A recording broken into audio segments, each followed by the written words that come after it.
시집온 며느리가 30년 된 시간장 항아리어리를 버리자 시어머나 복수 결심 1편. 내 나이 70을 훌쩍 넘겨 살아온 세월 속에서 시간장 항아리는 단순히 발효된 장이 아니었다. 그것은 한 집안의 뿌리였고 세월의 기록이었으며 내 삶의 또 다른 이름이었다. 30해 동안 정성껏 돌보며 숙성시킨 간장의 깊은 빛깔은 내 젊은 날의 눈물과 땀방울이 농축된 결과물이었다. 나는 그 항아리를 볼 때마다 내 손끝이 기억했다. 매년 장마가 끝나고 볕이 좋을 때 소금을 고르고 콩을 삶아 메주를 쑤어 띄우던 기억들. 추운 겨울에 장독대 앞에 서서 얼어붙은 손으로 간장을 퍼내던 순간들. 그 모든 과정이 내 삶이었고 내 신앙이었으며 내 아이들과 남편 그리고 며느리까지도 이어받을 줄 알았던 전통의 씨앗이었다. 하지만 며느리는 그 가치를 몰랐다. 그녀에게 그것은 단지 냄새나는 오래된 음식일 뿐이었다. 어머니, 이거 이제 버리세요. 위생에도 안 좋고 냄새도 심해요. 그녀는 몇 번이나 그렇게 말했다. 나는 애써 웃으며 넘겼다. 세대 차이려니 젊은 사람들은 모를 수도 있지 그렇게 생각했다. 그러나 그날 내 심장이 부서지는 소리를 들었다. 마당에서 쨍그랑 항아리가 산산조각이 나는 소리가 울려 퍼졌을 때 나는 마치 내 한쪽 팔이 잘려나가는 것처럼 통증을 느꼈다. 그 항아리를 깬 손이 누구였는가? 바로 내 며느리. 불과 한 달 전 생일상에서 내 정성스러운 미역국을 가장 맛있게 먹어주었던 그 사람이었다. 그녀의 무심한 손길 아래서 30년 세월이 단숨에 파편으로 흩어졌다. 그날 밤 나는 잠을 이루지 못했다. 항아리의 파편이 마당 구석에 나뒹구는 모습이 눈앞에서 떠나지 않았다. 불과 몇 시간 전까지 살아있던 내 청춘의 기록이 이제는 차가운 돌조각처럼 버려져 있었다. 나는 속으로 중얼거렸다. 저 며느리에게 복수해야겠다. 그냥 넘어가면 안 된다. 그 결심은 무서우리만큼 차가웠다.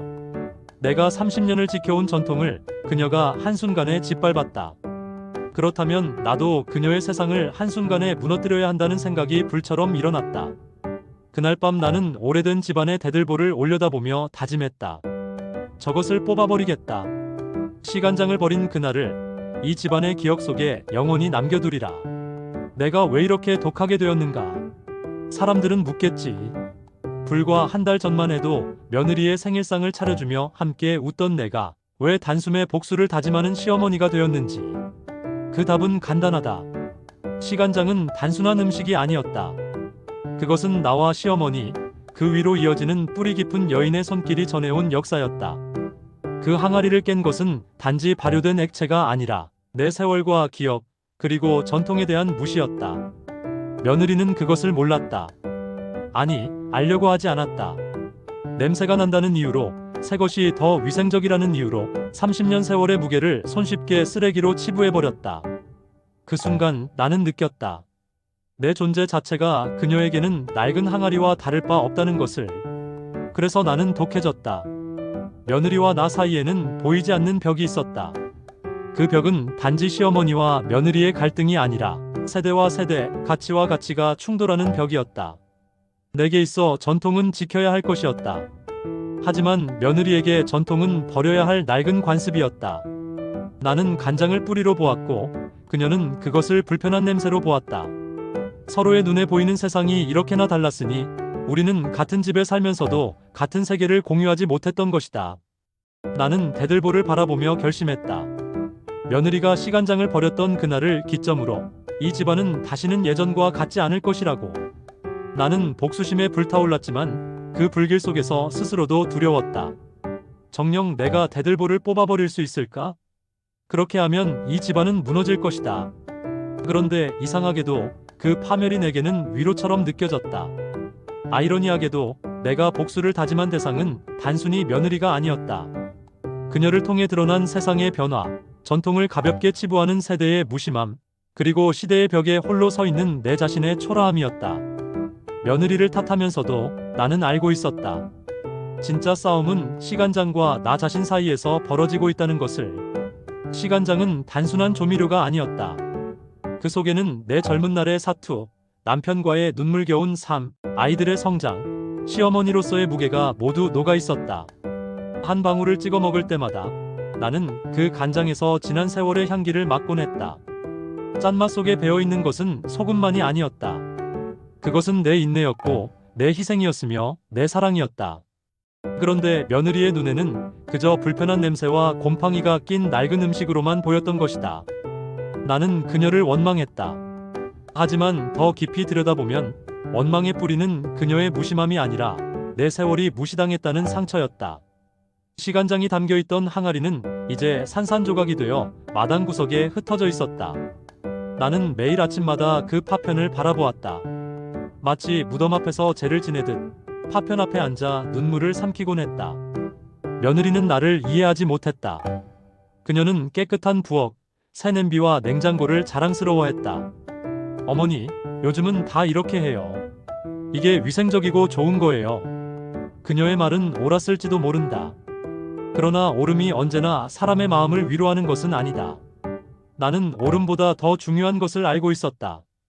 그것은 기억과 정성의 무게였다. 그 무게를 몰라준 며느리를 탓하며 나는 차가운 결심을 굳혔다. 밤마다 나는 대들보를 올려다보았다. 이 집을 떠받치고 있는 굵은 나무, 그 위에 얹힌 기와 지붕, 그리고 그 안에서 울고 웃던 세월. 만약 내가 저 대들보를 뽑아버린다면 이 집은 무너질 것이다. 그 순간 나는 며느리의 세상에 균열을 내는 것이리라. 그러나 또 다른 목소리가 속삭였다. 정녕 네가 바라는 것이 며느리의 파멸이냐? 아니면 내 마음의 상처를 알아주는 위로냐? 나는 흔들렸다. 복수와 위로 사이에서, 대들보와 항아리 사이에서, 전통과 변화 사이에서 나는 생각했다. 왜 우리는 전통을 지켜야 하는가? 왜 젊은 세대는 그것을 버리려 하는가?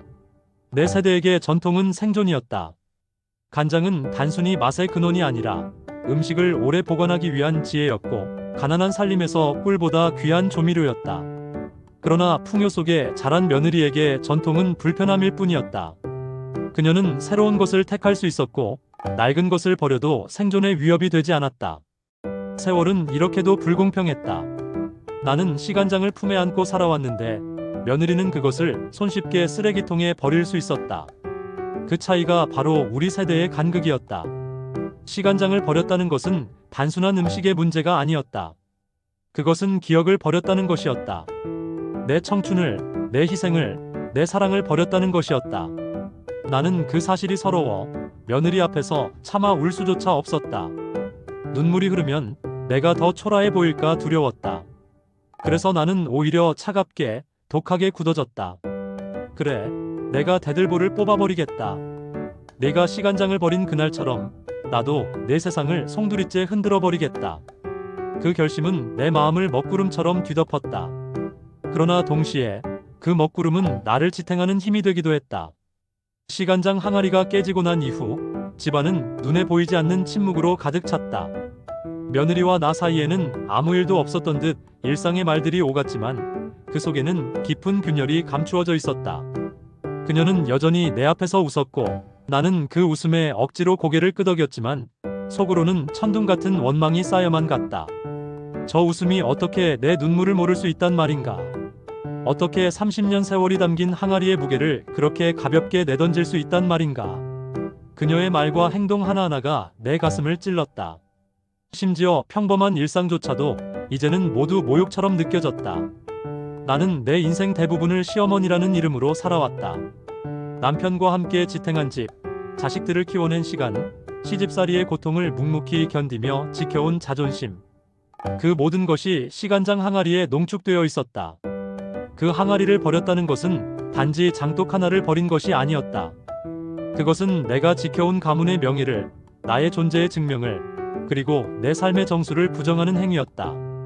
어머니, 이제 낡은 건 버리셔야죠. 그녀의 무심한 말 한마디가 내 자존심을 산산조각 냈다. 나는 깨달았다. 며느리가 버린 것은 단지 간장이 아니라 바로 나 자신이었다. 복수의 불씨는 나를 잠 못 이루게 했다. 밤마다 눈을 감으면 항아리 파편이 눈앞에 어른거렸고 그 옆에 서 있는 며느리의 그림자가 내 심장을 짓눌렀다. 나는 속으로 중얼거렸다. 내가 항아리를 깨뜨렸듯 나도 내 세상을 무너뜨리리라. 그 순간마다 대들보가 내 눈에 들어왔다. 집안의 상징, 집을 떠받치고 있는 뿌리 같은 존재. 내 세월을 무너뜨린 손길에 맞서 나 역시 이 집안의 뿌리를 흔들어야 한다는 결심이 깊어졌다. 그러나 아이러니하게도 나는 그 며느리를 미워하면서도 동시에 떠올렸다. 그녀가 처음 시집 왔을 때의 환한 미소, 서툴지만 성심껏 차려온 첫상, 그리고 내 생일날 정성껏 준비한 떡국의 따뜻한 향기. 그런 기억들이 나를 괴롭혔다. 내가 미워하는 대상이 동시에 나를 가장 기쁘게 했던 순간을 준 사람이었음을 잊을 수 없었다. 복수심은 회상의 칼날과 부딪혀 내 가슴을 갈기갈기 찢어놓았다. 며느리와 내가 나누는 대화는 늘 엇갈렸다. 그녀는 새로움을 말했고 나는 지켜야 할 것을 말했다. 그녀는 편리함을 이야기했고 나는 정성을 이야기했다. 그녀는 위생을 중시했고 나는 세월을 중시했다. 대화는 단순한 언어의 문제가 아니었다. 서로의 세계가 달랐고 가치가 달랐으며 바라보는 시간이 달랐다. 나는 과거를 품고 살았고 그녀는 미래만을 바라보았다. 그 사이에 놓인 현재라는 공간은 끝내 만나지 못하는 강처럼 흘러가고 있었다. 나는 점점 독해졌다. 그녀의 말투 하나에도 웃음소리 하나에도 상처를 받았다. 마치 모든 것이 나를 향한 도발처럼 느껴졌다. 그러나 그 독함 속에서 나는 깨달았다. 실상 내가 싸우고 있는 상대는 며느리가 아니라 내 세월을 무너뜨리는 세상이라는 것을. 며느리는 단지 그 세상의 대리인이었을 뿐이었다. 그녀를 향한 내 분노는 사실은 내 청춘의 상실을 향한 통곡이었다. 대들보는 단순히 집을 떠받치는 나무가 아니었다. 그것은 가문의 뼈대였고 내 삶의 무게였다. 나는 그 앞에서 수없이 다짐했다. 내가 이 집을 지켜냈다. 내가 이 가문을 버텨냈다. 그러나 이제 그 대들보는 나에게 복수의 도구로 다가왔다. 며느리가 시간장을 버렸던 그날처럼 나 역시 대들보를 뽑아버려 모든 것을 무너뜨리겠다고 속삭였다. 하지만 그 다짐은 곧 나를 덮치는 두려움으로 이어졌다. 정말로 대들보를 뽑아버린다면 이 집은 다시는 서지 못할 것이다. 그렇게 무너진 폐허 위에 나는 무엇을 얻을 수 있을까? 묘한 모순이 나를 잠식했다. 며느리에 대한 분노 속에서도 나는 아들의 얼굴을 떠올렸다. 그는 언제나 나의 자랑이었고 나의 보람이었다. 그 아들이 사랑한 여자가 바로 그 며느리였다. 어머니, 이 사람은 제 전부입니다. 함께 살게 해주세요. 아들의 눈빛은 진실했다. 그 눈빛에 이끌려 나는 며느리를 맞이했고 함께 살게 되었다. 하지만 이제 그 며느리가 내 세월을 짓밟았다. 내 아들을 웃게 한 여자가 나를 울게 한 여자가 된 것이다. 그 아이러니가 나를 더 쓰라리게 했다. 간장은 냄새가 강했다. 그 냄새는 어떤 이들에게는 불쾌했지만 나에게는 삶의 향기였다. 겨울날 추운 새벽에 밥상 위에 올린 간장국의 따뜻함, 아이들이 젓가락을 부딪히며 웃던 소리, 남편이 숟가락을 들고 이 맛이 최고야 하던 목소리. 그 모든 순간은 간장의 향기와 함께 기억되었다. 그러나 며느리는 그 향기를 악취라 불렀다. 그 말 한마디가 내 가슴에 칼이 되어 꽂혔다. 내 삶이 악취라면 나는 대체 무엇으로 존재해야 한단 말인가? 나는 고독했다. 며느리와의 갈등을 자식들에게 토로할 수도 없었다. 그들은 세상은 변했어요, 어머니. 그냥 이해하세요. 라고 말할 뿐이었다. 나의 상처를 이해하지 못하는 자식들, 그들조차도 이미 며느리와 같은 세상의 편에 서 있었다. 나는 홀로 싸웠다. 시간장을 잃은 슬픔, 전통이 무너지는 허무, 그리고 사라져가는 나라는 존재의 의미와 싸웠다. 밤마다 나는 대들보 아래에서 속삭였다. 나는 누구였는가? 나는 무엇을 지켜왔는가? 그리고 이제 무엇을 버려야 하는가? 그 질문에 답은 없었다. 다만 대들보만이 묵묵히 나를 내려다보며 마치 내 결심을 시험하는 듯 서 있었다. 복수의 마음은 날마다 커졌다. 그러나 그만큼 회한도 깊어졌다. 내가 정말로 원하는 것이 며느리의 파멸일까? 아니면 내 상처를 이해해주는 단 한마디, 어머니 죄송해요. 제가 몰랐어요. 라는 말일까? 나는 그 한마디에 목말라 있었다. 그러나 며느리는 끝내 그런 말을 하지 않았다. 그녀는 자신이 옳다고 믿었고 나는 내가 옳다고 믿었다. 그 사이에서 우리는 끝내 만나지 못했다. 시간장의 파편은 여전히 마당 구석에 있었다. 아무도 치우지 않았다. 나는 일부러 치우지 않았다. 그것은 내 분노의 증거였고 내 상처의 무덤이었으며 동시에 나의 고집스러운 자존심이었다. 그 파편 앞에 앉아 나는 기도했다. 내 삶을 알아달라. 내 세월을 무시하지 말아달라. 내 기억을 함부로 버리지 말아달라. 사실 나는 알고 있었다. 며느리 하나만의 잘못이 아니었다는 것을. 세상 전체가 이미 변해 있었고 나 같은 사람의 세월은 낡은 항아리처럼 버려지고 있었다는 것을. 마트에는 병에 담긴 간장이 넘쳐났다. 사람들은 그것을 더 깨끗하고 더 편리하다고 여겼다. 내 손끝에서 우러나온 발효의 정성은 값싼 공장의 기계음에 밀려 자취를 감추고 있었다. 나는 단지 시대에 뒤처진 사람이었다. 그러나 며느리의 손길이 그 사실을 너무도 잔인하게 확인시켜준 것이었다. 아이러니하게도 시간장으로 끓인 마지막 미역국은 며느리를 위한 것이었다. 그녀의 생일날 나는 정성을 다해 미역을 불리고 간장을 풀어넣었다. 그 국을 먹으며 며느리는 웃었다. 어머니, 역시 어머니가 끓여주신 미역국이 최고예요. 그 웃음이 나를 행복하게 했었다. 그러나 불과 한 달 뒤 그 웃음을 지은 그 손으로 내 간장의 항아리가 산산조각 났다. 나는 그 모순을 견딜 수 없었다. 그래서 더욱 독해졌다. 나는 날마다 대들보를 올려다보았다. 그 나무는 50년 넘게 집을 떠받치며 비바람에도 지진에도 눈보라에도 무너지지 않았다. 그 대들보가 있는 한 이 집은 버틸 수 있었다. 그러나 내 마음속 대들보는 이미 금이 가 있었다. 며느리가 항아리를 내던지던 순간 그 금은 집 전체로 퍼져나가는 것 같았다. 내 세월이 부서지는 소리가 벽을 타고 내 가슴을 찢어발기는 메아리로 남았다. 나는 스스로를 속삭였다. 이 집의 대들보는 내가 지켜왔지. 그렇다면 내가 그것을 무너뜨릴 권리도 있지 않은가.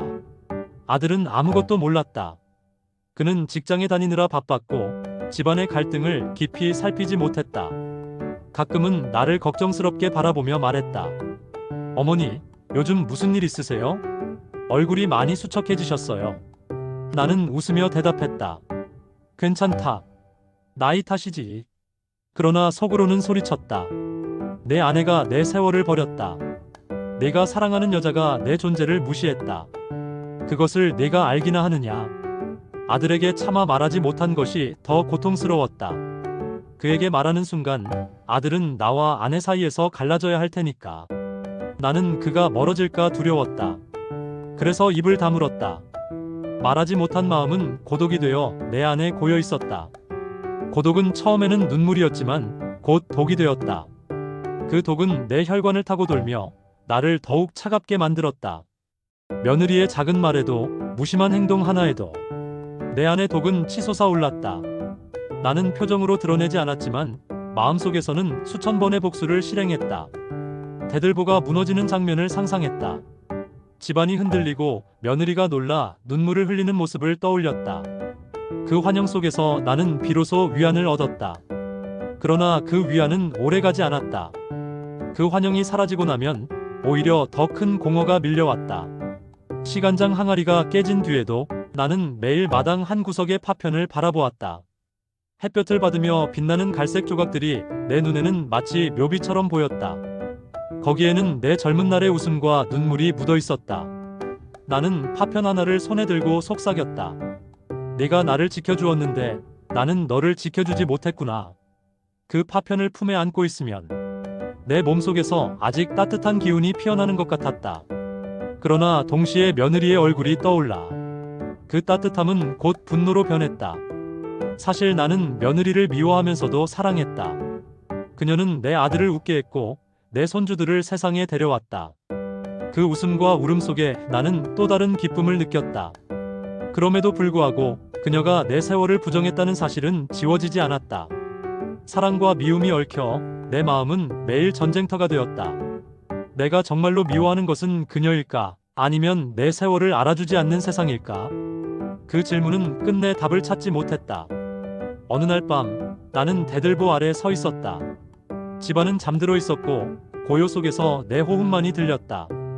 나는 손에 망치를 들고 있었다. 대들보를 치면 이 집은 흔들릴 것이다. 망치를 쥔 손이 떨렸다. 눈앞에는 시간장의 파편이 겹쳐 보였다. 그 파편 위로 며느리의 웃음이 스쳐 지나갔다. 그 웃음이 나를 비웃는 것처럼 느껴졌다. 나는 망치를 높이 들었다. 그러나 그 순간 내 손이 멈췄다. 머릿속에서 들려오는 목소리. 남편의 목소리였다. 여보, 우리가 지켜온 집 아니요. 그 집을 당신 손으로 무너뜨리려 하오. 나는 망치를 떨어뜨렸다. 눈물이 쏟아졌다. 그 밤, 나는 대들보 앞에서 주저앉아 흐느꼈다. 그날 이후 며느리의 발자국 소리조차 내게는 날카로운 칼날처럼 들렸다. 부엌에서 나는 그릇 부딪히는 소리, 아이들을 부르는 그녀의 목소리, 심지어 웃음소리조차도 내 가슴속 독을 흔드는 듯 했다. 나는 스스로를 억눌렀다. 겉으로는 아무렇지 않은 척했지만 속으로는 끝없이 무너져 내리고 있었다. 그녀를 향한 분노와 사랑이 동시에 끓어오르며 나는 매일 스스로의 심장을 도려내는 고통을 겪었다. 집안 사람들은 눈치챘다. 며느리와 나 사이에 흐르는 미묘한 긴장감을. 아들은 말없이 우리 사이를 오갔고 손주들은 불안한 눈빛으로 나를 바라보았다. 그러나 아무도 진실을 묻지 않았다. 그들은 알았다. 그 진실이 너무 무겁고 너무 깊어 차라리 모른 척하는 것이 편하다는 것을. 그래서 집안은 겉으로는 평온했지만 내 마음속에는 천둥이 울리고 있었다. 내가 처음 시간장을 담갔을 때는 30살 무렵이었다. 남편과 함께 막내 아들을 키우던 시절, 삶은 고단했지만 마음은 단단했다. 매주를 띄우며 기도했다. 이장이 우리 집을 지켜주기를. 이장이 우리 아이들을 건강하게 키워주기를. 그 기도는 세월 속에 응답되었다. 아이들은 건강하게 자라났고 그 밥상 위에 언제나 간장이 있었다. 그 깊은 맛을 잊지 못해 남편은 늘 말했다. 여보, 이 맛은 당신 손맛이야. 어디 가서도 못 구해. 그 말 한마디가 내 삶을 지탱하는 힘이었다.